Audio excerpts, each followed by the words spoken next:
का हमारे YouTube channel पे बात करेंगे इंडियन ऑयल शेयर के बारे में। काफ़ी सारी नई अपडेट्स आती नज़र आ रही हैं और वीडियो के एंड पर बात करेंगे कुछ डिविडेंड स्प्लिट और काफ़ी सारी कंपनियों ने नए बोनस की घोषणा भी करी है।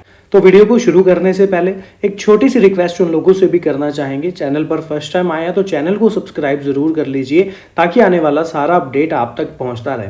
तो फिर शुरू करते हैं आज की ये वीडियो। मैं हूँ आपका दोस्त करण, स्वागत है आपका अपने ही। यहाँ पर एक अपडेट है खरीदने के लिए 5 स्टॉक जिसमें इंडियन ऑयल का भी नाम देखने के लिए मिल रहा है और विश्लेषक जो हैं शेयरों को खरीदने की सलाह देते नजर आ रहे हैं। सोमवार की स्टॉक सिफारिशों के लिए ग्लोबल कैपिटल में एसोसिएट वीपी और शोध प्रमुख equity commodity currency Gaurav Sharma और रिलायंस सिक्योरिटीज में शोध प्रमुख विकास जैन ने काफ़ी स्टॉक्स पर प्रकाश डाला है, लेकिन हम बात कर रहे हैं इंडियन ऑयल के लिए। तो इंडियन ऑयल पर शर्मा जो हैं, गौरव शर्मा जो हैं इक्विटी कमोडिटी और करेंसी के शोध प्रमुख हैं, जो यहाँ पर इनका कहना है कि इंडियन ऑयल को बाइंग की रेटिंग दे रहे हैं 143 रुपए के स्टॉप लॉस के साथ, जबकि 158 रुपए का टारगेट का सुझाव दिया गया है। ब्लूमबर्ग के आंकड़ों के अनुसार कंपनी पर नजर रखने वाले जो 35 विश्लेषक हैं उनमें से 23 ने तो खरीदने की रेटिंग बनाई रखी है, 6 ने होल्ड और 6 ने बेचने की। तो करीब 29 जो हैं बाइंग और होल्ड की बात कर रहे हैं। अगर हम 12 महीने की सर्वसम्मति मूल्य के लक्ष्य की बात करें तो 7.8% की बढ़त का संकेत देते। अब देखिए लेवल्स आएंगे नहीं आएंगे ये तो मार्केट ही डिसाइड करेगा, पर ऐसा इनके द्वारा कहना है, इनका व्यू है। यहाँ पर एक और अपडेट के निकल करके आ रही है हिंदुस्तान कॉपर यहाँ पर इंक MOU।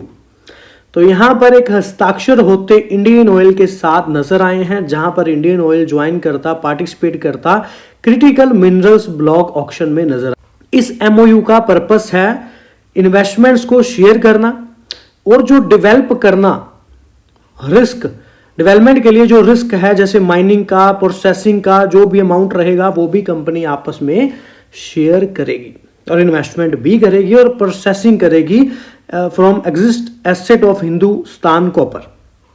तो यहां पर एक बड़ी अपडेट हमें फिलहाल ये देखने के लिए मिली। दूसरा यहां पर कुछ टारगेट दिए जा रहे हैं।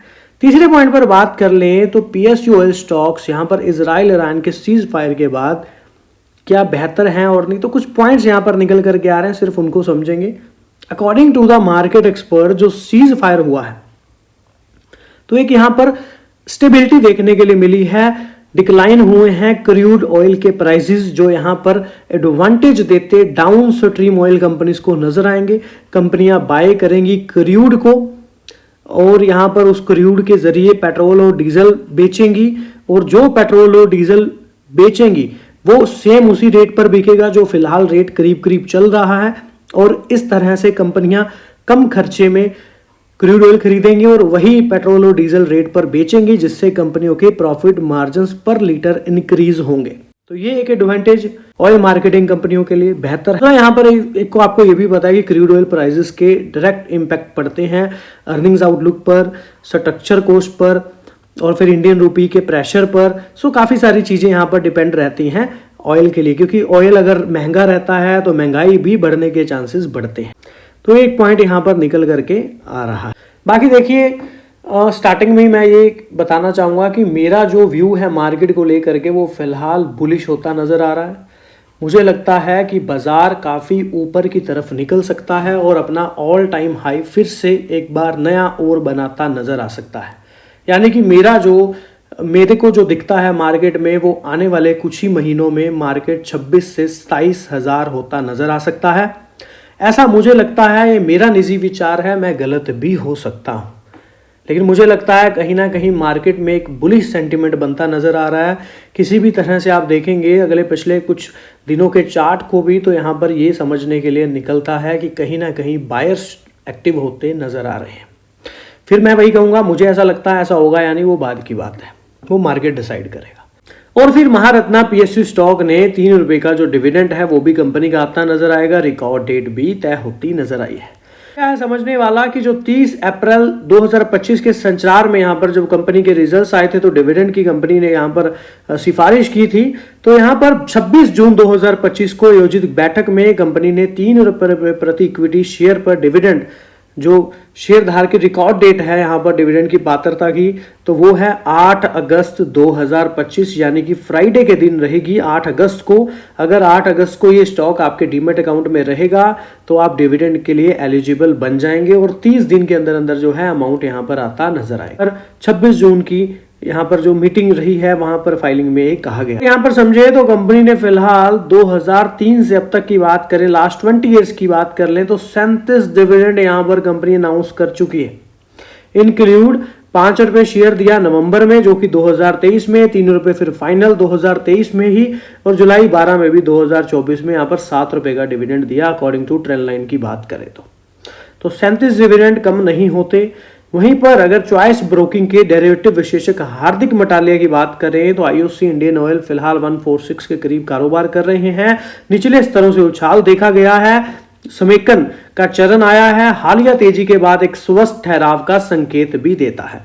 दैनिक चार्ट पर inverted head and shoulder pattern बन रहा है जो आमतौर पर एक तेजी से उलट गठन होता है और इस पैटर्न की नेकलाइन के ऊपर स्थायी ब्रेकआउट 150 के स्तर के पास और एक नई तेजी की शुरुआत का संकेत दे सकता है। यानी कि अगर स्टॉक 150 रुपए का ब्रेकआउट करता है और उसके ऊपर सस्टेन रह लेता है तो यहां से एक नई तेजी हो सकती है, ऐसा हार्दिक मटालिया जी का कहना है। आरएसआई भी यहां पर बात करें तो तेजी का समर्थन करते हुए ऊपर की ओर बढ़ रहा है और इंडियन ऑयल की प्रमुख एवरेज से भी ऊपर आराम से कारोबार कर रहा है और ये चल रहे रुझान में अनहित ताकत को दर्शाता निरंतर तेजी की संभावना को भी मजबूत करता है। तो 150 रुपए का एक पक्का ब्रेकआउट 165-70 तक के लेवल दिखा सकता है या फिर उस लेवल तक के रास्ते खोल सकता है जिसमें 145 के पास सपोर्ट जोन बनता नजर आ रहा है और व्यापारियों को समय से पहले प्रवेश से बचने के लिए नए पदों में प्रवेश करने के पहले वॉल्यूम की ताकत का इंतजार करना चाहिए। मौजूदा स्तरों पर स्टॉक को जमा करने का विचार है और गिरावट पर अधिक जोड़ने पर विचार कर सकते हैं। नीचे की ओर 135 का स्तर महत्वपूर्ण समर्थन क्षेत्र बना हुआ है। जब तक स्टॉक इसके ऊपर है तब तक एक पॉजिटिव और तेजी बनी रहे। अब ऐसा यहां पर देखिए इनका कहना है, ऐसा होगा या नहीं वो तो मार्केट ही डिसाइड करेगा, पर ऐसा इनका एनालिसिस था, व्यू था जो हमने आपके साथ शेयर किया। इंडियन ऑयल से भारत पेट्रोलियम तक तेल विपणन कंपनियों की जो Q1 की मजबूती है, क्या Q1 में उनको मजबूती क्यों मिल सकती है, क्या वो रीजंस हैं, Q1 के रिजल्ट्स क्यों अच्छे आ सकते हैं, तो शॉर्ट में समझेंगे बड़ी और इंपॉर्टेंट अपडेट। भारत की सरकारी तेल विपणन कंपनियां IOCL, BPCL और HPCL वित्त वर्ष 2026 की पहली तिमाही में मजबूत प्रदर्शन के लिए तैयार है, जो बेहतर रिफाइनिंग मार्जिन, उच्च ईंधन विपणन प्रसार और स्थिर कच्चे तेल की कीमतें और LPG घाटे में कमी के कारण। यहाँ पर एक पॉइंट दिया जा रहा है कि उनके पक्ष में अब तक क्या काम कर रहा है। पिछले रिजल्ट से अब तक बात करें तो सिंगापुर सकल रिफाइनिंग मार्जिन जो एशियाई रिफाइनरी के लिए एक बेंचमार्क है, 2026 की पहली तिमाही में औसतन $5.5 BBL रहा, जो Q4 में 3.1 BBL से अधिक है और यह वित्त वर्ष 2024 की जो Q4 के उच्चतम स्तर को भी दर्शाता है और यह इनकम का एक प्रमुख चालक है। GRM में भी प्रत्येक $1 वृद्धि आमतौर पर तीनों ऑयल मार्केटिंग कंपनियों की इनकम को 14 से 16% तक बढ़ाती है और पेट्रोल और डीजल पर भी बढ़ते प्रसार से रिकवरी की सपोर्ट मिलती है। इन पॉइंट पक्ष में क्या काम कर रहा है, रिफाइनिंग मार्जिन में उछाल आता नजर आ रहा है जो 14 से 16% तक ऑयल मार्केटिंग कंपनियों की इनकम को बढ़ाती है। सेकंड पॉइंट यहां पर यह है कि मार्केट के मार्जिन जो हैं वो मजबूत बने हुए हैं। मार्केटिंग मार्जिन यानी कि ईंधन विपणन मार्जिन मजबूत बना हुआ है। मार्जिन पिछली तिमाही में 6.30 रुपए प्रति लीटर से बढ़कर पहली तिमाही में 9.3 रुपए प्रति लीटर हो गया है। दैट मीन जो Q4 के रिजल्ट पहले रहे उसमें जो मार्जिन था वो 6.3 था, अब जो है फिलहाल 9.3 चलता नजर आ रहा है और ईंधन मार्जिन पर भी 0.5 रुपए प्रति लीटर की वृद्धि से कंपनी के आधार पर ईबिटा में भी 7 से 11% की वृद्धि होती है। ईंधन मूल्य निर्धारण में और स्थिरता और मजबूत मांग ने कच्चे तेल की कीमतों में उतार चढ़ाव से संभावित दबाव को कम करने की मदद की। तो ये दूसरा पॉइंट है जो ऑयल मार्केटिंग कंपनियों के पक्ष में काम कर रहा है। तीसरा इंपॉर्टेंट पॉइंट है कच्चे तेल की कीमत की स्थिरता और इन्वेंट्री घाटे को सीमित कर डाला। मार्च में जो क्वार्टर तिमाही के कच्चे तेल की जो कीमत थी वो $70 प्रति बैरल से गिरकर जून में $67 प्रति बैरल हो गई। जो कि हमने देखा मौजूदा कीमतें $75 के करीब हैं, लेकिन वित्त वर्ष 2025 के औसत $81 प्रति बैरल से नीचे है।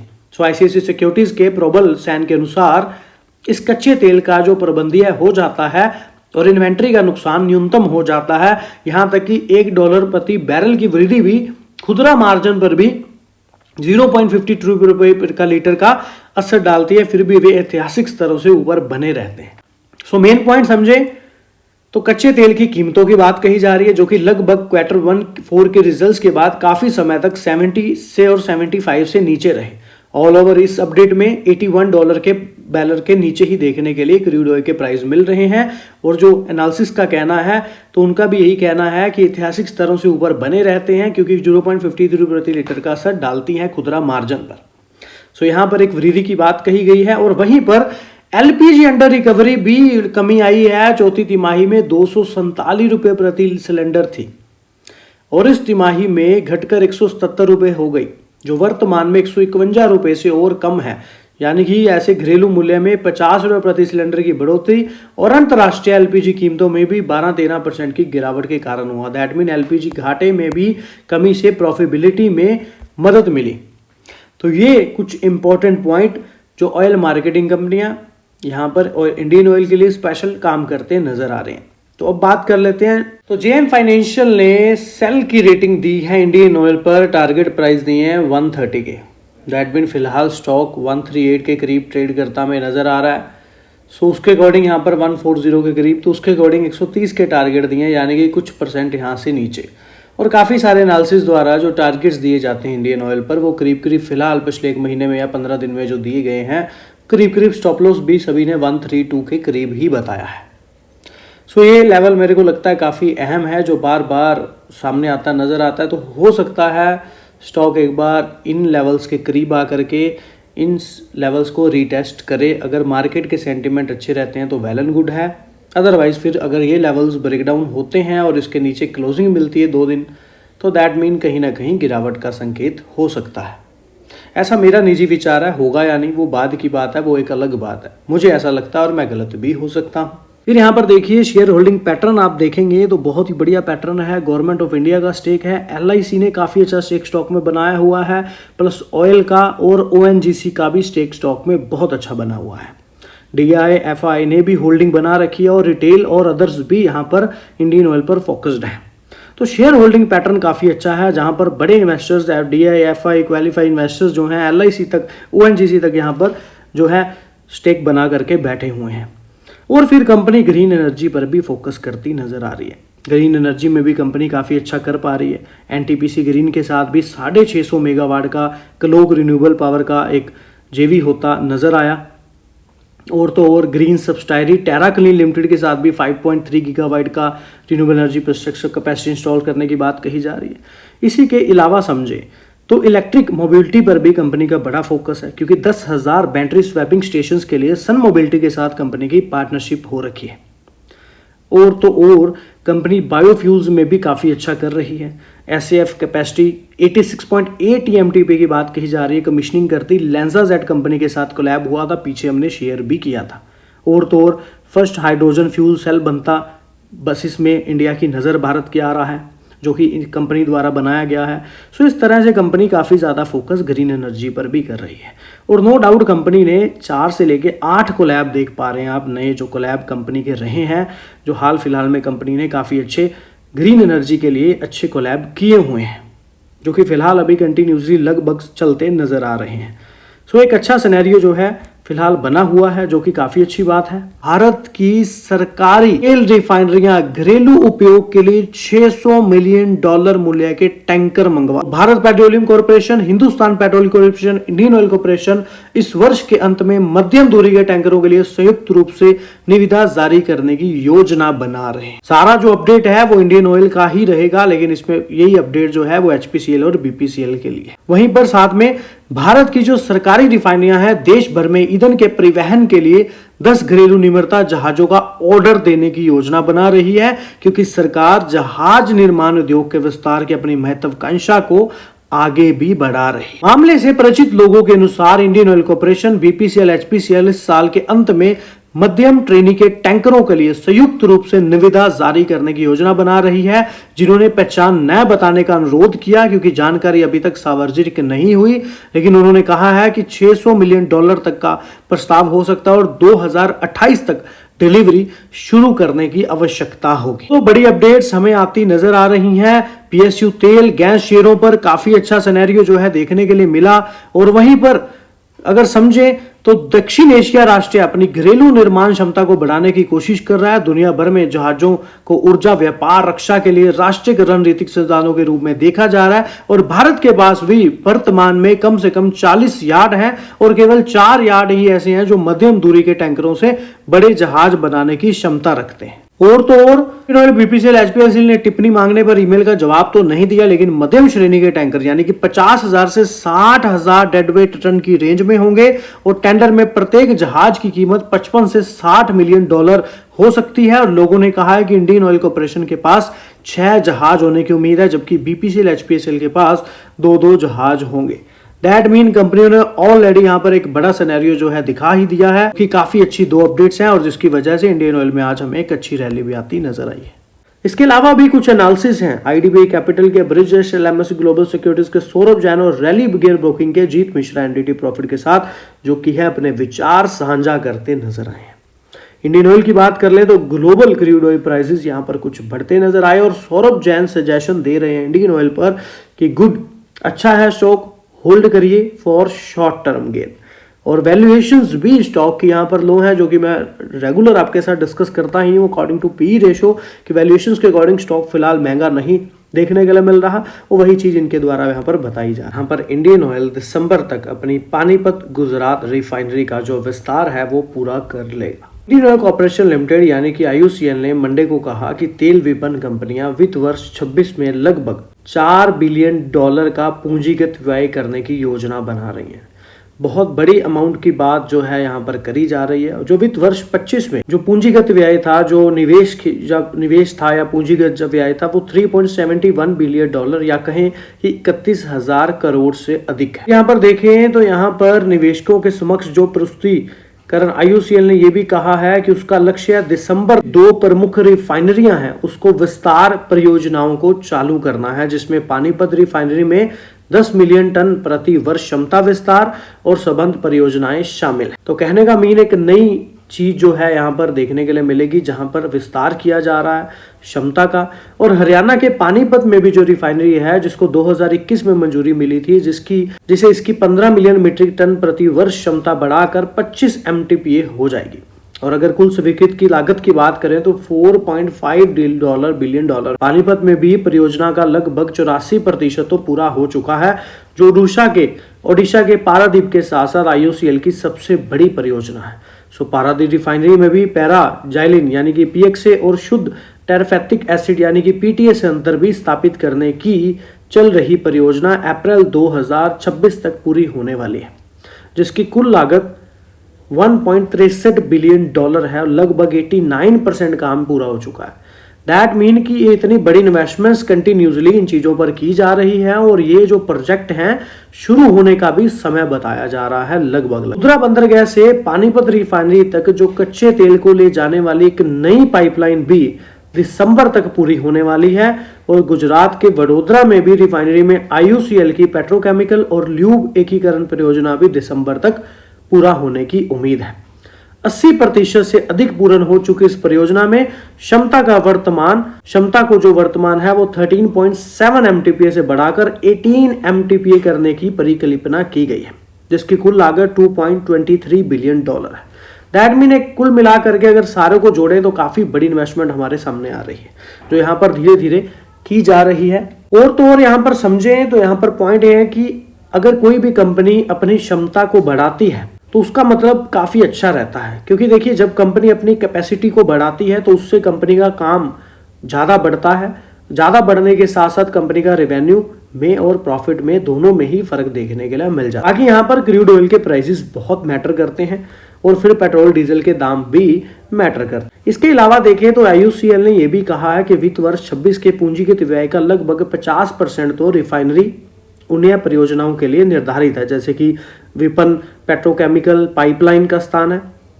जो बाकी राशि बचेगी उसको उद्यमों और गैस में इक्विटी निवेश के लिए जाएगी। केयर एज की भी रिपोर्ट में बताया गया है कि वित्त वर्ष 25 के पहले जो 9 महीनों में कंपनी ने 28,000 करोड़ रुपए का पूंजीगत व्यय किया, जबकि वित्त वर्ष 2025 के लिए 35,000 करोड़ रुपए के पूंजीगत व्यय अनुमानित है। सो अगले 2 से 3 वर्षों में इसमें किस स्तर पर प्रति वर्ष 30-35,000 करोड़ रुपए का पूंजीगत व्यय होने की उम्मीद है। केयर एज की रिपोर्ट में ऐसा कहना है। सो काफी अच्छी अपडेट इंडियन ऑयल में हमें देखने के लिए मिल रही है। अगर यहाँ पर जल्दी से काम कंप्लीट होता है, जो भी डेट्स दी हुई हैं उस पर काम शुरू होता है, तो आगे चल के इंडियन ऑयल पर एक अच्छा सिनेरियो बनता नजर आ सकता है। बाकी जैसे कि मैंने आपको पहले भी कहा, देश की स्थितियां बहुत मैटर करती हैं, क्रूड ऑयल के प्राइस बहुत डिपेंड करते हैं, मार्केट में क्या सेंटीमेंट है, सारी ही चीजें जो है देख के ही चलनी पड़ती हैं। तो आईबीए के साथ एक बड़ी कोलैबोरेशन होती नजर आई इंडियन ऑयल की, जहां पर डेवलप किया जाएगा bio energy, bio hydrogen sector. तो भारतीय बायोगैस एसोसिएशन ने रविवार को कहा कि उसने जैव ऊर्जा और जैव हाइड्रोजन क्षेत्र के विकास के लिए Indian oil corporation limited IOCL के साथ एक समझौता ज्ञापन पर हस्ताक्षर किए। ये बयान में कहा गया है कि सहयोग का उद्देश्य दोनों संगठनों के बीच तालमेल के आधार पर जैव ऊर्जा क्षेत्र का विकास और विस्तार करना है। सहयोग में IOCL और IBA दोनों संस्थाएं आपसी पहल का सपोर्ट करती हैं और ज्ञान केंद्र भी बनाए जाएंगे और भारत में जैव ईंधन उद्योग को विस्तार को बढ़ावा देने के लिए प्रौद्योगिक बुनियादी ढांचे और कुशल कार्यबल जैसे संस्थान भी आवंटित करेंगे। मतलब कि फ्यूचर यहाँ पर हमें इन्वेस्टमेंट्स देखने के लिए मिल सकती हैं। दोनों पक्ष ज्ञान केंद्र विकसित करने के लिए विधायकों, व्यापार अधिकारियों, उद्योग जगत के लोगों और थिंक टैंकों के साथ सक्रिय रूप से बात भी करेंगे। एक पॉइंट और समझे तो IBA जो है यहाँ पर पहले से ही कई मंत्रालयों के साथ मिलकर बायोगैस, बायो CNG, नवीकरणीय ऊर्जा क्षेत्रों को सपोर्ट देने वाले नियम बनाने के लिए काम कर रहा है। सो बायोगैस विकास को गति देने के लिए यह साझेदारी केंद्रीय और राज्य मंत्रालयों के बीच सहयोग को सुगम भी बनाएगी और IOCL और IBA जैव ईंधन की विभिन्न श्रेणियों के लिए नीतिगत प्रोत्साहन तैयार करने और प्रस्तावित करने के लिए काम भी करेंगे। सो IBA के अध्यक्ष गौरव केडिया ने यह चीजें बताई हैं। तो भारत में स्वच्छ ऊर्जा को बढ़ावा देने की दिशा में बड़े कदम के रूप में इंडियन ऑयल ने अपनी पानीपत रिफाइनरी और पेट्रोकेमिकल कॉम्प्लेक्स में 10,000 टन प्रति वर्ष ग्रीन हाइड्रोजन उत्पाद इकाई स्थापित करने के लिए हाइड्रोजन की स्तरीय लागत को अंतिम रूप दिया है और परियोजना इंडियन ऑयल के ग्रीन हाइड्रोजन क्षेत्र में प्रवेश का प्रतीक है और भारत में अब तक की सबसे बड़ी ग्रीन हाइड्रोजन पहल होगी और दिसंबर 2027 तक चालू होने के लिए तैयार। ग्रीन हाइड्रोजन रिफाइनरी परिचालन में जो जीवाश्म व्युत्पन्न हाइड्रोजन है उसकी जगह लेंगे और कार्बन उत्सर्जन में पर्याप्त कमी आती नजर आएगी और ग्रीन हाइड्रोजन प्लांट अब चालू हो गया है और बहुत अच्छी बोलियां भी मिल रही हैं और निविदाएं और मूल्यांकन किया जा रहा है और 1-2 महीने के भीतर काम में सक्षम होंगे और 2 साल के भीतर पानीपत हरियाणा में 10,000 टन प्रति वर्ष क्षमता वाली ग्रीन हाइड्रोजन प्लांट चालू हो जाएगा। सो भारत का उद्देश्य है हरित ऊर्जा मिशन को बढ़ावा देना और एक टिकाऊ कार्बन तटस्थ भविष्य में योगदान देना और ऐतिहासिक परियोजना के साथ इंडियन ऑयल देश की ऊर्जा परिवर्तन यात्रा में अपने नेतृत्व को और मजबूत करेगा। सो यहाँ पर एक बड़ी अपडेट हमें देखने के लिए मिल रही है जहां पर एक बड़ी इन्वेस्टमेंट की जाएगी। तक इन्वेस्टमेंट का कोई भी यहाँ पर मेंशन नहीं किया गया, लेकिन पहले एक अपडेट आया था, मैंने तब यहाँ पर किया था, एक 2400 करोड़ वाला था, एक 1200 करोड़ वाला था। इसके अलावा CLSA की बात कर लें तो IOC के शेयर का जो टारगेट है वो 135 रुपए कर दिया है, मूल्य को बढ़ा दिया। CLSA ने इंडियन ऑयल कॉर्पोरेशन पर अपना लक्ष्य मूल्य 120 से बढ़ाकर 135 कर दिया है, जबकि होल्ड रेटिंग बरकरार रखी है क्योंकि जो कि औसत से 25% या जितना होना चाहिए उससे 25% कम है। इंडियन ऑयल कॉर्पोरेशन पर 205 का मॉर्गन स्टैनली ने एक टारगेट दिया है, दर्शाता है, और यह तेल रिफाइनरी पर सरकारी तेल रिफाइनरी के लिए बाजार में सबसे अधिक मूल्य लक्ष्य भी है। और इंडियन ऑयल पर कवरेज करने वाले 34 विश्लेषकों में से 22 ने खरीदी की रेटिंग, बाइंग की रेटिंग दी है, 5 ने होल्ड के लिए और 7 ने बेचने के लिए रेटिंग करी। सो आपको ये तो इंडियन ऑयल कॉर्पोरेशन की वडोदरा स्थित गुजरात रिफाइनरी कैलेंडर वर्ष 2025 के दौरान 2 पेट्रोकेमिकल इकाइयों को चालू करके पेट्रोकेमिकल क्षेत्र में विविधता लाने में मदद के लिए 24,000 करोड़ रुपए का निवेश कर रही है। बाकी वीडियो जो है हमने बनाया है एजुकेशन पर्पस के लिए। अगर आप कोई भी डिसीजन ले, निवेश करें, फाइनेंशियल एडवाइजर की सलाह पहले ले, बड़ी बात को स्टडी जरूर किया करें। चैनल पे सभी लोगों का तहे दिल से धन्यवाद। मिलते हैं ऐसी एक और वीडियो के साथ। तो अब बात कर लेते हैं कुछ बोनस शेयर्स के बारे में। तो जुलाई में महीने में कई कंपनियों ने कॉर्पोरेट एक्शन का असर स्टॉक पर देखने को मिलता है और इन कंपनियों ने हाल ही के दिनों में स्टॉक में कई ऐलान किए हैं, जिसमें 4 कंपनियां बोनस का ऐलान भी शामिल है और चारों कंपनियों ने मई के महीने में बोनस देने का ऐलान किया और अब जुलाई के पहले 2 हफ्तों के अंदर इस बोनस एक्स डेट का ऐलान जो है आता नजर आएगा। पहले कंपनी की बात करें तो कंटेनर कॉर्पोरेशन के बोनस शेयर की एक्स डेट अगले हफ्ते है, यानी कि 4 जुलाई, और कंपनी ने 4 शेयर पर 1 बोनस शेयर देने का ऐलान किया है और कैपेस इंडस्ट्रीज के भी 1 शेयर पर बोनस शेयर का ऐलान किया है। बोनस के लिए एक्स डेट 4 जुलाई है। मेघना इंफ्राकॉन इंफ्रास्ट्रक्चर के बोनस की एक्स डेट 8 जुलाई पड़ रही है और कंपनी 1 शेयर पर 1 बोनस शेयर देती नजर आएगी। और बोनस देने वाली चौथी कंपनी है रोटो पंप्स, यानी कि कंपनी की एक्स डेट 11 जुलाई है और 1 शेयर पर 2 बोनस शेयर जारी करने जा रही है। वैसे तो बोनस शेयर वह होते हैं जिन्हें कंपनी अपने निवेशकों को बिना किसी अतिरिक्त मूल्य के ऑफर करती है और शेयर की फेस वैल्यू भी नहीं बदलती और निवेशकों के पास रखे शेयरों की संख्या बढ़ जाती है और कंपनी 1 पर 1 बोनस शेयर देती है तो निवेशकों के पास कुल 2 शेयर हो जाते हैं और भाव घटकर आधा हो जाता है। दरअसल कॉर्पोरेट एक्शन में कंपनी का बाजार मूल्य स्थिर बना रहता है और शेयरों के बाजार भाव इसी अनुपात में घट जाते हैं। सो शेयरों के भाव नीचे आने से उम्मीद बनती है कि ज्यादा बड़ी संख्या में निवेशक इसमें ट्रेड करेंगे और इसमें कीमतों पर असर देखने को मिल सकता है। पर ध्यान रखें कि कॉर्पोरेट एक्शन के आधार पर ही निवेश का फैसला नहीं लिया जा सकता। ऐसा कॉर्पोरेट एक्शन जैसे डिविडेंड, बोनस, स्टॉक स्प्लिट आदि स्टॉक पर छोटी अवधि में या कम ज्यादा असर डाल सकते हैं और अच्छी कमाई के लिए कंपनी का अपना एक अलग प्रदर्शन, आगे के प्लान और स्टॉक के स्तर प्रमुख संकेत होते हैं।